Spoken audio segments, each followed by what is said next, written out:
What's up, guys? How's it going? It's John, Gamester81. This will be the first of several videos I'll be releasing here on my channel, talking about the best NES HD system options out there. There are actually several options on the market. They range from $50 US dollars to upwards to $450 US dollars. So the question is, I guess, really what you're looking for. So my goal in this series is to highlight each system individually, and then what I'll do at the very end, I'm going to kind of compare them all together and talk about the pros and cons for each system. So this will be kind of an unbiased video, and I just want to kind of show you the options out here. So what we have here is we have the 8-bit HD NES clone by GamerzTek. This is the least expensive option. It only retails for $50 US dollars. It also plays AV out, which is a plus. But one thing nice about this system, it does come with two controllers. They're shaped a little bit different than your standard NES controller, but they work really well. That's nice. It comes with two controller system for only $50 US dollars. The next we have, we'll jump up from that, would be the AVS console by Retro USB. This retails for $180 US dollars. It does not come with any consoles, which is a downside. It is FPGA. It will also play Famicom games, which is a plus. There is a built-in Game Genie, which is nice, which the GamerzTek does not have that.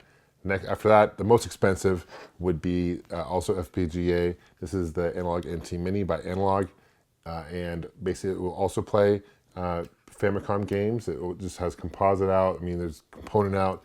This thing is like the Ferrari of clone consoles, $450 US dollars. It's made out of aluminum or aluminium, however you want to say it, and it's very high quality build, which is cool. It's also jailbroken, which means you can actually load ROMs into it and play other consoles like the Sega Master System, Game Gear, ColecoVision. I did a review on this a while ago to kind of show how that works, but that's a huge plus. And when you're paying that much money, I would expect to have something cool like that, right?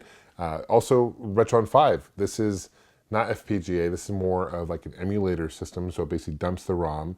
It does play in HD. It plays multiple consoles as well. This retails for about $130, not bad. And then you have the Retro Freak, which will play, it's kind of like the Retron 5, but also has a slot for TurboGrafx 16 / PC Engine, but this will play Famicom games in HD. You need a special adapter to play NES games on HD, which is kind of lame. So what I'm going to do in this video is highlight and talk about more about the GamerzTek 8-bit HD. Well, I'm going to compare it to the basis. The base is going to be the standard NES playing in through AV, through the standard composite cables. And at the very end of the video, I'll kind of talk about the pros and cons of this particular system, and we'll move on to my next video will be over a different system. So I encourage you guys to subscribe, stay connected, and I'll have another video on another console very soon. So without any further ado, let's check out some gameplay and go from there.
So in conclusion, what do I think about the 8-bit HD by GamerzTek clone console? I think it's for the price point, $50, you really can't go wrong. It's not FPGA, it doesn't have any built-in cheat codes like the other clone consoles do. You can't dump the ROM. It's just typical, you plug in, you play. It does kind of a tight grip to the cartridges, so I'll give you guys a heads up on that. I love the fact that it comes with two controllers. This is something that none of the other consoles have, except for the Retro Freak. I got this with two controllers, but that was an Amazon exclusive, and I paid more for that. But anyway, only system really to have two controllers for the most part. Very lightweight system. It does play, obviously it looks decent in HD, very obviously a step up from is obviously a step up from the standard definition. You can clearly see that. What will be interesting in my final video when I compare them all to kind of see how it looks compared to the other consoles. We'll have to wait and see. But for now, this has definitely some pros. As far as cons go, things I don't like about it is build quality. It's a little lightweight, a little cheap as far as build quality goes, and it does grab the cartridges I mentioned before. But anyway, that's a video and talking about the 8-bit HD. Thanks for watching. Stay tuned and stay subscribed for other videos coming out, talking about the other 4 consoles here. And thanks for watching. Game on.